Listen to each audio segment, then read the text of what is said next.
Hey y'all, it's Charlie. Thank you so much for clicking on this video. If you're new here, like I said, my name is Charlie, and I am a Boston-based flight attendant for a major US airline. I'm so sorry about this light above my head, you guys. I'm trying to hide it with my gigantic hair and big head, but it's just not working for me. Today we're going to be talking about a topic that is so important to me and honestly not discussed enough, especially in the aviation industry. That's one of the reasons why I really need you guys to share this video. Share it with your friends, your co-workers, especially if they're flight attendants. If you're just in the process of trying to become a flight attendant, if you just happen to come across this video, just share it wherever you can. Like I said, friends, family, any Facebook groups that you're in for aspiring or current flight attendants. I just really want this video to help as many people as it can because this topic is so important, you guys. So as you can tell by the title, today we're going to be talking about some mental health challenges that we can face as flight attendants. As someone who's been in the industry for only about 2 years, hopefully I can use my experiences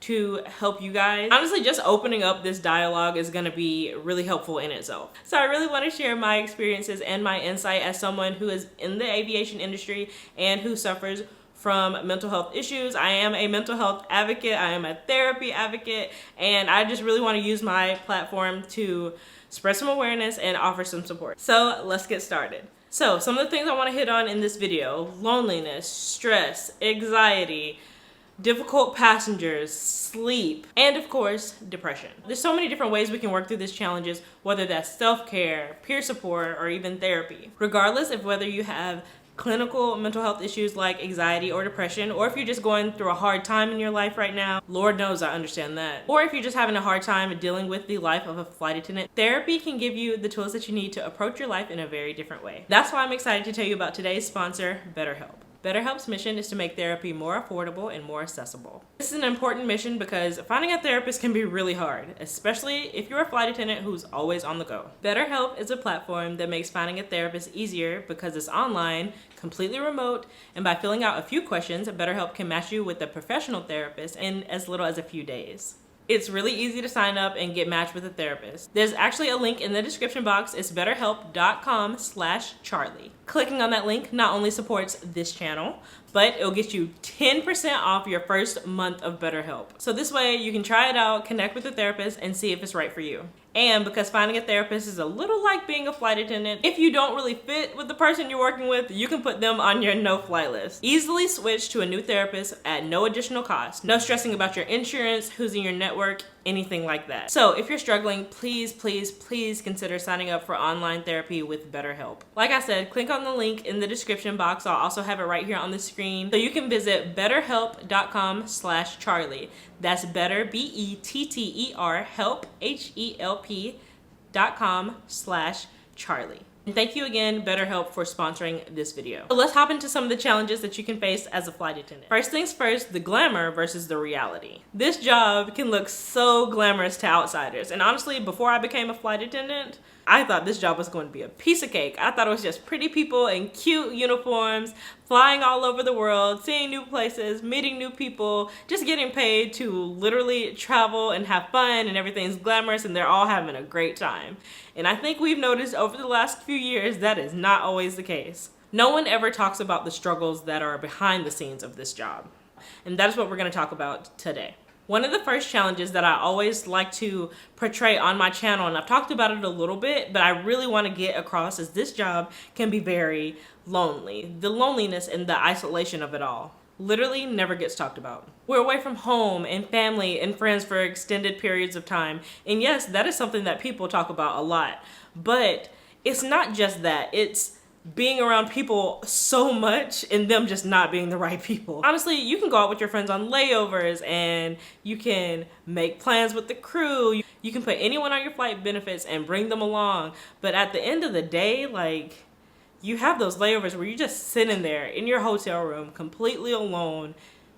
And it can be really sad. Sometimes I'm just laying in the bed and I'm thinking, wow, yeah, this is all great. This is all fantastic, but I'm still here alone, especially if you're single like me or if you're grieving like me. Even as a homebody and someone who is an introvert, I get really lonely on some of these layovers. And I think that's something that no matter how great the crew is, it's just different when you're in this strange place, in a strange bed, not at home and not surrounded by friends and family. Next, stress and anxiety. And if I got anything to tell you all about, it's stress and anxiety. You're dealing with demanding passengers. Sometimes you're working with a crew that you do not like. You might be working for an airline that is just not looking out for you, or that you just don't like anymore. New rules, new policy changes, scared of being written up for the smallest things. Those can all be causes for stress in this job. Along with that, just some of my personal experience from it, I used to get stressed out about being flight leader so much. I've been a flight attendant for a little over 2 years now, and I still get stressed out when I'm flight leader. I get stressed out when everything doesn't go as smoothly as possible. Some people don't strive in a stressful environment, and honestly, this job isn't always stressful, but sometimes something comes along where you're just like, okay, this is a lot for me right now. My anxiety is going up. I'm sweating. It's a lot. When I first started, when I was a little baby Charlie at my regional airline, I used to have so much anxiety about making PAs, saying the wrong thing, stuttering. Now, I'm a pro. I get compliments on my PA voice all the time. No matter what the situation is on the plane, I always have people like, Charlie, you say it. If it's not something that's scripted, I can come up with something at the top of my head. Honestly, that gets better with time. Next, we're going to talk a little bit about sleep. Sleep can be a significant challenge in this job, especially if you're on like reserve, on call, waiting for that 2-hour call out to wake up, get ready, go to the airport. Sometimes you have like 10-hour layover. That's 10 hours from when you are deplaning one flight, driving to the hotel, getting settled in, going to sleep, waking up, getting ready, going back to the airport for the next flight, and getting ready to board. All that's in that same 10 hours. You're not sleeping for 10 hours. Honestly, sometimes on those layovers, I'm lucky to get 6. Lots and lots of flight attendants struggle to get enough rest. Even with long layovers, sometimes I don't get enough rest. There's so many different factors. You're sleeping in a bed that you've never been in. Sometimes they're not comfortable. Sometimes you have people who are really, really loud in the hotel room. They're having a good time and you're there for work. And honestly, sometimes it's my fault. Sometimes I stay up too late playing Sims, or I'm going out with the crew. Sometimes you really have to make sleep a priority. Exhaustion can lead to mood swings. That's me. I'm in that van early in the morning and I'm like, why are y'all speaking to me? So yeah, exhaustion, sleep deprivation, different time zones, different work schedules can definitely be a big struggle with being a flight attendant. And that can definitely harm your mental health. Next, difficult passengers. Difficult passengers and how you choose to go about combating that situation can definitely weigh on your mental health. So for example, one of the last trips I worked, I literally politely told this passenger, hey, I need you to bring your seat forward and fasten your seatbelt, we're landing. On deplaning, this dude goes clean off on me. He's cussing me out. He's taking my picture. He's writing me up. You can't treat me like this. I'm a million miler, all these things. I fly this airline all the time and I've never had anybody be... Literally goes off on me. Now, I know I did nothing wrong, and on deplaning, some of the passengers that were sitting around him started arguing with him, and they said they were gonna write good things in about me because I was great. And they were saying, she literally told you this. I don't know why you're arguing with her. You're just being mean. They're saying this while we're supposed to be deplaning, getting off the aircraft. And though I know I was right and the passengers know I was right, that hurt my feelings. Sometimes you just can't explain why it hurt your feelings, but it does. A grown man yelling at you, telling you that you're terrible at your job is gonna hurt your feelings, whether you are in the right or not sometimes. So yeah, difficult passengers definitely weigh on my mental health. So despite all these challenges that we can face as flight attendants, I will say that this is still an amazing job. There are different ways that we can cope and maintain good mental health. So here are some strategies that personally have helped me. Number 1, self-care. I am such a big self-care girly. I love that it's become like the cool new aesthetic and people are doing it just because other people are doing it. Fine. As long as you're doing it, I don't care what your reason is. Prioritizing your self-care can look really different for lots of different people. So whether that's going to the gym on your layovers, eating right, finding a hobby that you love. Like I said, the way I de-stress is playing Sims. Don't judge me. Yes, I'm 25 years old and yes, I still play Sims. Just finding a hobby that you truly love and being able to do that on your layover is going to make you forget about how bad that day is. And honestly, if it doesn't make you all the way forget about it, it's okay. If it's a temporary fix, it's okay. Because like I said, we have therapy. Painting your nails on your layovers, getting your hair done. I know lots of people who go get their nails done on their layovers. That's self-care. Journaling is a huge one. I love to journal and notebook and read. Oh my gosh, some of my favorite things to do to just decompress and just remember all of this is temporary at the end of the day. The second coping strategy that we're going to talk about is connection. I know you're not cutting grass. I know you see me trying to film.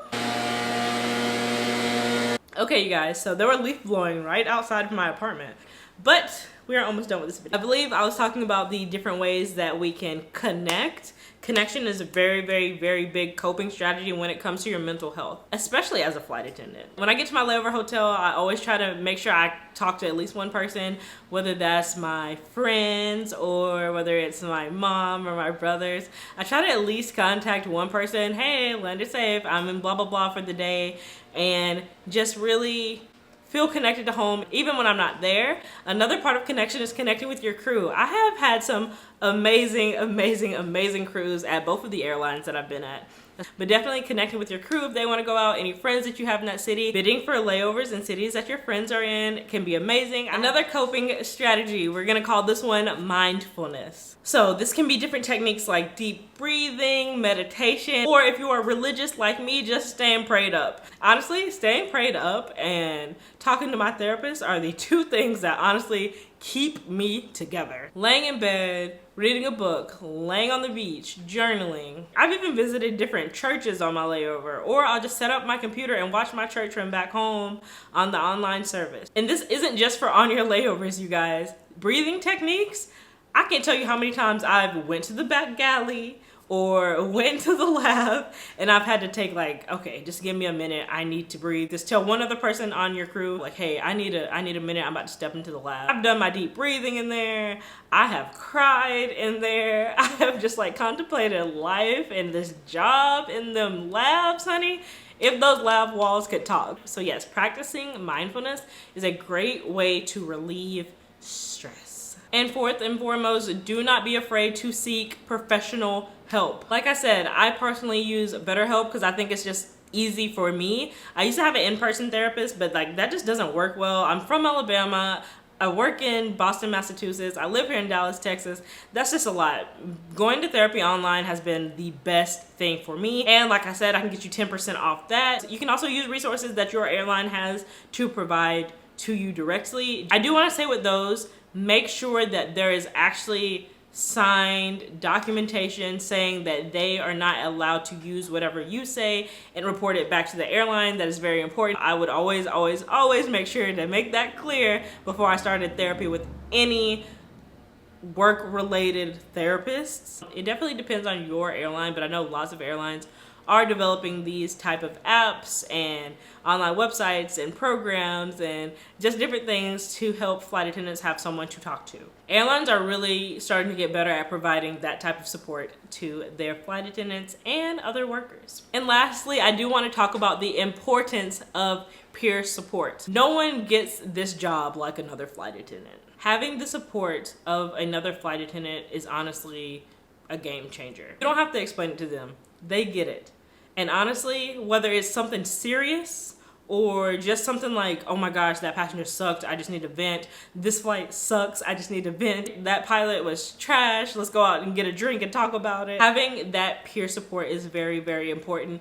And like I said, on the more serious side, other than just the crew that you're working with, there are usually a group of flight attendants at your airline available for you to talk to 24/7. So there is one more resource that I want to share with you guys, and it is actually an Instagram page, so that's why I'm going to be looking down at my phone. I don't want to say anything wrong because I truly think that this can help people as well.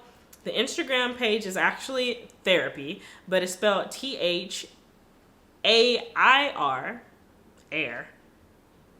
APY, therapy, get it? Funny, okay. Award-winning nonprofit organization focused in the mental health of flight attendants and aviators. So they have a number, you can text it, and that will get you connected to this resource. I have nothing to do with this company. This is just something that I have found useful that I try to share with other people, especially new hires who can be having a hard time getting through this job. They post so many great tidbits and tips for mindfulness and self-care and mental health. And honestly, just little reminders of taking care of yourself. And on a super serious note, this video should be going live in September, and September is Suicide Prevention Month. I think I have to bleep out that word, which is absolutely ridiculous. This is something that needs to be talked about. YouTube literally will not pay me if I don't bleep out the word suicide. That says a lot in itself. I'm literally gonna get emotional. No matter what you're going through, no matter how hard life can be, whether it's this job or outside factors, it's not worth it to harm yourself. I know in this job you can feel like you are just another number, just another flight attendant to fill the minimum crew slot, but your life matters. You matter. And if you ever get to the place where you feel like this earth would be a better place without you on it, I just want you to stop, and I want you to call somebody. I want you to tell somebody. I don't even care if you call the right number of who you're supposed to call. Tell somebody. If you're in your layover hotel, call down to the front desk, call 911, call the prevention hotline, call therapy, call somebody. Because there are people out here who care about you. I don't know y'all who watch my videos. I can probably only name like 10 of y'all by name. But no matter who you are in this world or what you've done or how you feel, I can guarantee you, speaking for myself, there's one person who loves you, and that is me. I pray for every person on this earth daily. And I just pray that anybody who's watching this video, that you never feel like that is a solution to whatever I'm so sorry. Y'all, I've been trying not to cry as much on this channel because I'm a gigantic crybaby. But as I'm sitting here filming this video, it has not been a month. It has not been 30 calendar days since another flight attendant has taken their life. It literally happened 25 days ago from when I'm filming this video. And I know that because it hurt me. It hurt me that we're in this job that sometimes can have an amazing community, and we're this gigantic network of aviators and flight attendants and in this workforce, and that person felt like they didn't have at least one person that they could tell what they were going to, that they decided to take their life instead of reaching out to the literally hundreds and hundreds of thousands that we have. And I don't even know what to say. I don't even know how to form an eloquent sentence that describes how upsetting it is that we can't take care of each other, that person felt like they had no one to reach out to. And I get it. I have been to the point where I thought I don't have it in me to do this anymore. Life can be hard, you guys.